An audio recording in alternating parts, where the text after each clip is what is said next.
अस्सलामुअलैकुम सामीन। 5 रबीउल अव्वल है, 2 अक्टूबर है। सोशल इंडिया न्यूज़ में आपका खैर मकदम है। खबर का उन्वान है, अब सरकारी मुलाजिमों को वंदे मातरम कहना होगा।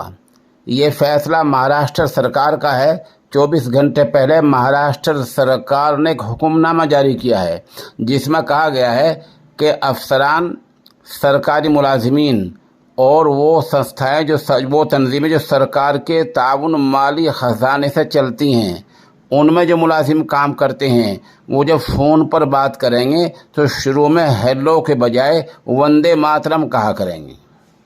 समझ में आपके आ गया?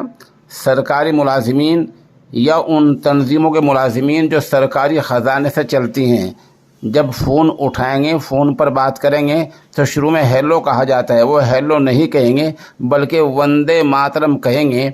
ऐसा महाराष्ट्र सरकार ने फैसला लिया है। ये फैसला आज गांधी जयंती 2 अक्टूबर से ही लागू हो गया है। महाराष्ट्र की एकनाथ शिंदे सरकार ने ये बड़ा फैसला लिया है। इस पर मजलिस इत्तेहादुल मुस्लिमीन के वारिस पठान ने सवाल उठाए हैं। वारिस पठान ने सरकार पर निशाना साधते हुए कहा, ये सिर्फ बेरोज़गारी और महंगाई से ध्यान भटकाने का नाटक है। यानी महाराष्ट्र में बेरोज़गारी बढ़ रही है, महंगाई बढ़ रही है, उससे ध्यान हटाने के लिए ऐसे ऐसे फरमान सरकार जारी कर रही है। वरना आपको पता ही है कि हेलो या वंदे मातरम कहने से कौन सा सरकारी मसला या आवाम का मसला हल होने लग रहा है।